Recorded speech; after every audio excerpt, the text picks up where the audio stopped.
Haleluya. Karibu sana kwenye semina hii ya neema ni ufunguo wa maisha, na tunasimamia ule mstari wa Korinto wa kwanza 15:10a, na tafsiri yake ni wazi kwamba kiwango cha maisha ulionayo ni tafsiri ya kiwango cha neema uliobeba. Haleluya. Na kwenye hii sehemu ya 3 tutaenda kuangalia aina za neema, na hizi aina za neema zitakusaidia kuelewa ni namna gani unaweza kwanza ukapata neema, lakini ni namna gani unaweza ukapata neema juu ya neema. Haleluya. Watu wakuu ni watu ambao wamepata neema juu ya neema. Ukiishia kupata neema ya asili, maana yake kuna kitu hakiko sawa. Kwa hiyo kwenye hili somo utaenda kujifunza vitu vizuri sana. Lakini kabla hatujaingia kwenye somo, naomba tushukuru Mungu. Baba, asante kwa ajili ya neema, rehema na upendo wako. Ninaomba Roho Mtakatifu ukaniongoze, ukaseme wewe, ukafundisha wewe. Kila nguvu za giza, kila vizuizi ninaviondoa kwenye fahamu za watu hawa, wakapate kiu ya kujifunza zaidi, katika jina la Yesu Kristo Mnazareti aliye hai. Amen. Karibu kwenye sehemu ya 3. Mimi naitwa Mwalimu Frank Bwenge na hii ni Biblia Times, na hii ni sehemu ya 3 ya mafundisho yetu. Kwa wale ambao wanasikiliza kupitia podcast, hii ni sehemu ya 3 ya semina ambayo inaitwa Neema ni ufunguo. Neema ni ufunguo wa maisha. Karibu sana. Sasa leo nitakufundisha aina za neema. Okay, tuna aina 2 za neema. Aina ya kwanza inaitwa neema ya asili, na aina ya pili ni neema juu ya neema. Aina ya kwanza inaitwa neema ya asili, na aina ya pili inaitwa neema juu ya neema. Sasa neema ya asili ni nini?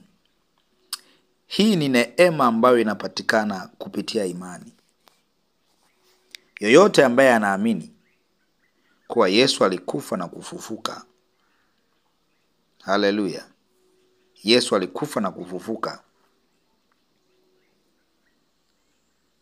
Huyu ambaye tayari ameokoka, huyu tayari anakuwa na uhalali wa kuwa na hii neema inaitwa neema ya asili. Maana yake ni nini? Yoyote aliyeokoka, yoyote aliyemkiri Yesu kuwa Bwana na akaamini moyoni mwake kuwa Mungu alimfufua kutoka wafu, huyo moja kwa moja ana hii neema ambayo inaitwa neema ya asili. Nikusomee maandiko matakatifu ili uelewe ambacho ninakimaanisha. Ukisoma Waefeso 2 ule mstari wa 8. Waefeso sura ya 2 mstari wa 8. Kwa maana mmeokolewa kwa neema, kwa njia ya imani, ambayo hiyo haikutokana na nafsi zenu, ni kipawa cha Mungu. Naomba nirudie. Kwa maana mmeokolewa kwa neema, kwa njia ya imani, ambayo hiyo haikutokana na nafsi zenu. Kilichotuokoa ni neema, lakini hii neema kilichotuokoa ni kwa njia ya imani. Maana yake neema inayozungumziwa hapa ni neema ya wokovu, na hii ndo tunaita neema ya asili. Haleluya.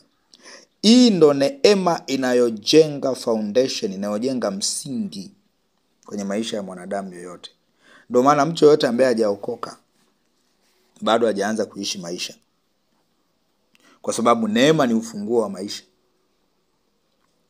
Kama hujaokoka, maana yake hata ukipiga magoti mbele za Mungu, kuna namna zile haki za mwana wa Mungu, zile haki za mtu aliyeokoka unakuwa hauna, na shetani anazijua.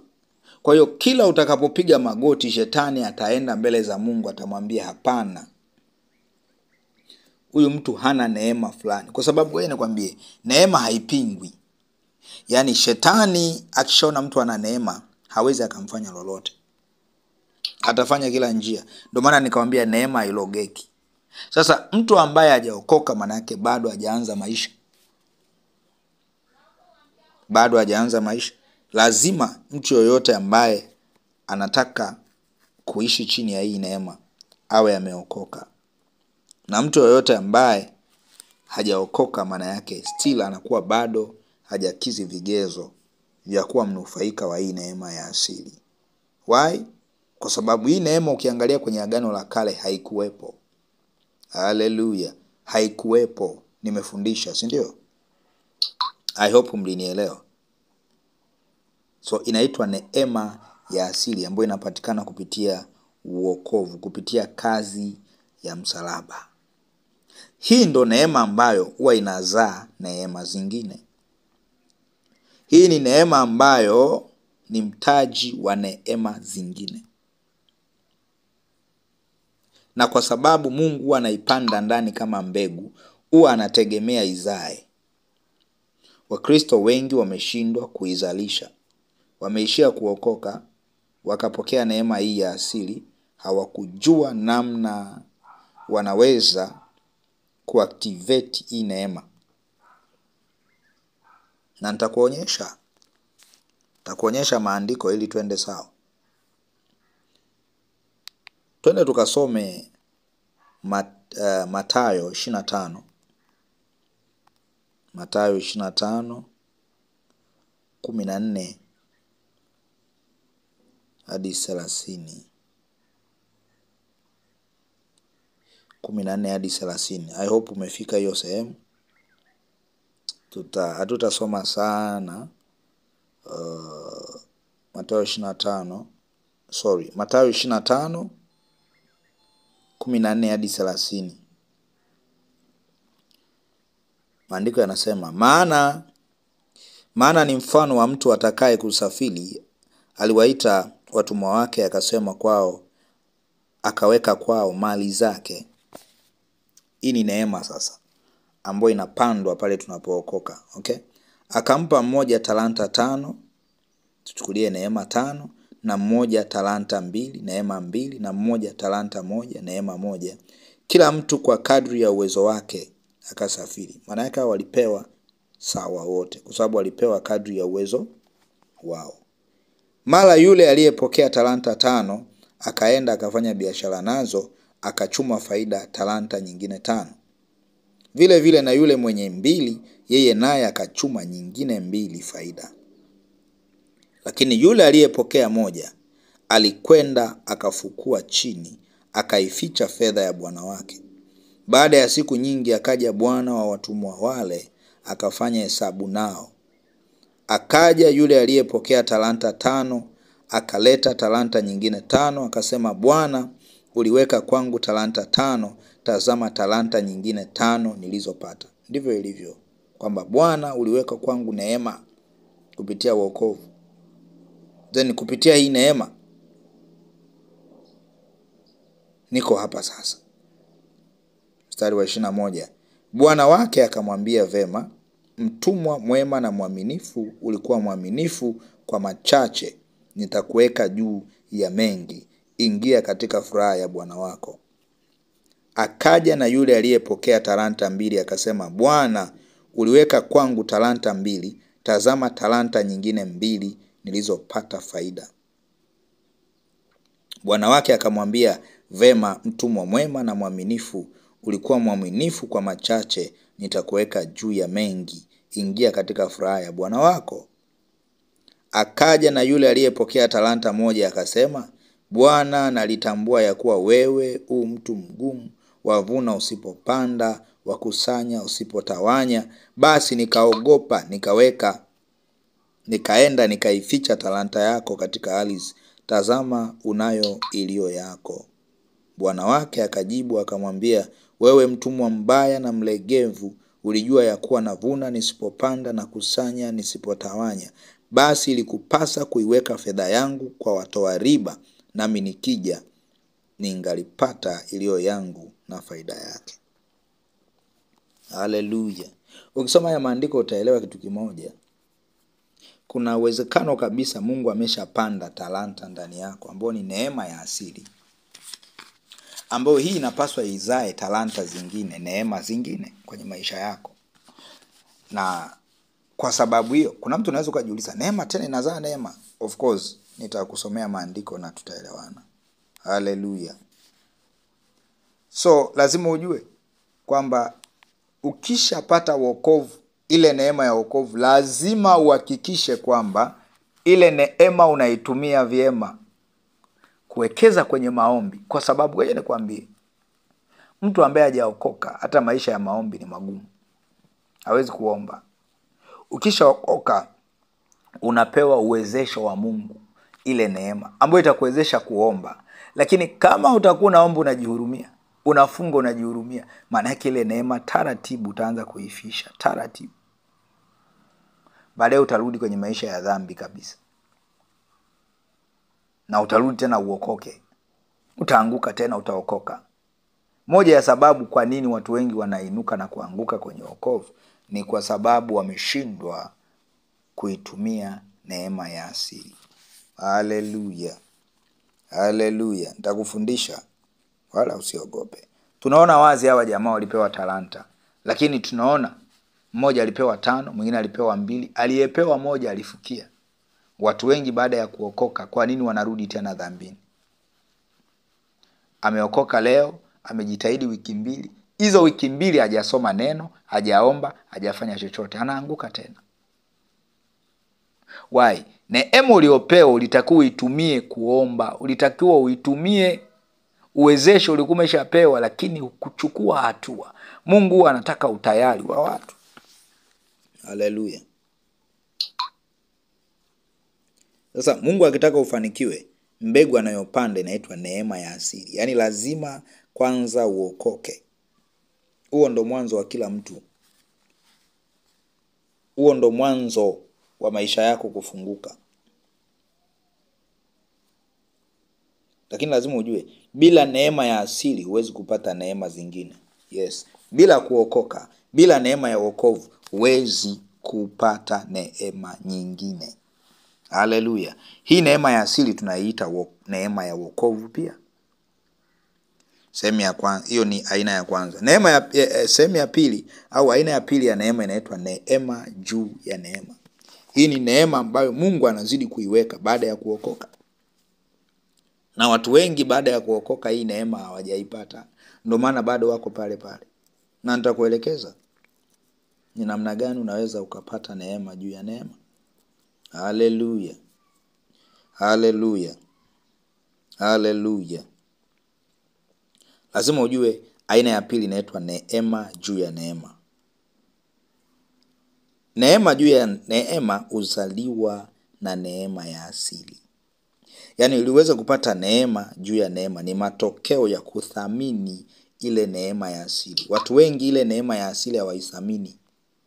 Na kutokana na kutokuithamini, kuishi maisha yale yale ya mwanzo, kutothamini uwezesho, kutothamini ile imani ambayo Mungu ameweka juu yao, akawaamini tena kwamba wataweza. Ni kweli mauti ilikuwa na nguvu na waliishi maisha ya dhambi, akamtuma mwanae ili wapate neema ya wokovu.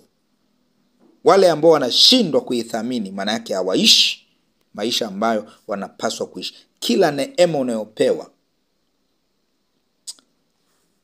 unapewa bure, lakini kuitunza ni gharama. Yes. Neema unapewa bure, ila kuitunza ni gharama. Na yule anayeweza kuitunza neema ya asili, huyo ndiye ambaye huzaa neema juu ya neema. Moja ya njia ya kutunza ni kupitia maombi, kuishi maisha matakatifu. Remember, neema ya asili inatuwezesha kuomba. Neema ya asili inatuwezesha kufunga. Neema ya asili inatuwezesha kusoma neno. Usipofanya hayo, maana yake ni kwamba hujaiheshimu neema uliopewa. Na matokeo yake ni nini? Huwezi kupata neema juu ya neema. Lakini pia neema juu ya neema inapatikanaga na maarifa. Sawa? Yaani maarifa juu ya neema ya asili yatakusaidia kuithamini neema ya asili na kufanyia kazi ili uinuke. Ndio maana upo hapa kwenye hii semina. Ukiona mtu ni tajiri, lazima ujue huyu amepata neema juu ya neema. Hakuishia kuokoka tu, alipiga hatua Watu wengi wameokoka wakabweteka wakakaa. Haleluya. Haleluya. Lazima ujue. Okay. Na moja ya kizuizi kikubwa cha neema juu ya neema ni kujihesabia haki. Umeokoka una miezi miwili tayari ushaanza kuona wengine wote wataenda motoni. Ushaanza kuwahubiria wataenda motoni, mtaenda motoni, mtaenda motoni. Unaanza kuona wengine kama wakubatizwa sahihi, unaanza kuona wengine kama huwa wanaenda kuabudu miungu, wengine unaanza kuona, yani unaanza kujiona wewe ndo wewe. Watu kama hawa mara nyingi wanabaki pale pale walipo. Kwa sababu kwa nikwambie, Mungu akishakupa neema juu ya neema, unaanza kuheshimu watu wengine. Yani utakuwa na heshima kwa watu wengine. Haleluya. Lazima ujue neema inaongezeka. Na neema inayoongezeka inaitwa neema juu ya neema. Haleluya. Ngoja nikusomee Waebrania 4:16. Waebrania 4:16. Inasema nini? Basi na tukikaribie kiti cha neema kwa ujasiri. Ili tupewe rehema na kupata neema ya kutusaidia wakati wa mahitaji. Umeelewa? Kwamba tukikaribie kiti cha neema kwa ujasiri ili tupewe rehema na kupata neema ya kutusaidia wakati wa mahitaji. Lazima ujue kuna neema, sawa, ya kutusaidia wakati wa mahitaji.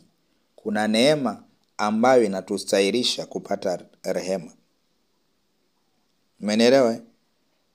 Neema iliyotustahilisha kupata rehema inaitwa neema ya wokovu. Haleluya. Alafu kuna neema inayotusaidia wakati wa mahitaji. Inaitwa neema nyingine, neema juu ya neema. Kwa sababu wewe nikwambie, neema, Mungu ataendelea kukuvisha vazi la neema mpaka unakufa. Haleluya. Ndio maana nikaita sehemu ya pili neema juu ya neema. Neema juu ya neema. The more unapanda viwango, manake kuna neema imeongezeka. Ukihama kiwango chochote cha kiroho, manake kuna neema imewekwa. Haleluya. Wengi wameishia kwenye neema ya asili, neema ya wokovu. Ndio maana ni kweli wanaishi hapo. Kuna baadhi ni kweli wanaishi maisha matakatifu kabisa, lakini uchumi wao ni mgumu. Why? Because kuna neema ya wakati wa mahitaji wameikosa. Na hii ili uipate ina vigezo vyake. Unahitaji bidii zako. Haleluya. Unahitaji kusalenda chini ya neema ya asili. Unahitaji kuwa na maarifa sahihi chini ya neema ya asili, ili hii neema ya asili iweze kuzaa neema ya wakati wa mahitaji. Neema ya asili inachotusaidia sisi ni kutupa rehema, ni kutupatanisha na huyu Mungu. Haleluya. Ni kuwa na mahusiano na huyu Mungu. Kama hatutatumia ile neema ya kuwa karibu na Mungu kupata neema, maana yake ni kwamba tutabaki hapo hapo. Na wengine wao wakishapata neema ya asili, neema ya wokovu, wanamzoea Mungu. Wakishamzoea Mungu, hawainuki. Wanaanza kutukana watu kama Mafarisayo, hawainuki. Sema haleluya. Sema haleluya. Kwa hiyo hii kusaidie wewe kuelewa kwamba upaswi kulizika hapo ulipo. Kuna neema ambayo inahitajika. Hii ni neema ya mahitaji. Neema ya mahitaji. Inaitwa neema juu ya neema. Ni neema ya mahitaji. Sema neema ya mahitaji. Haleluya. Hii inaitwa neema ya mahitaji. Hii ndo neema ambayo mtu Mungu anaiachilia. Yule mtu nakuta ni mkuu wa idara fulani. Mtaloga mpaka mtakimbia. Haleluya. Huyu ni mtu mnyenyekevu, anaomba kwa unyenyekevu. Hana muda wa kuwatukana wengine kwamba ni wadhambi sana, hawastahili. No. Yeye akitaka kuongelea dhambi, anaikemea dhambi, hakemei wenye dhambi. Sema amina. Hajihesabia haki. Mungu akusaidie.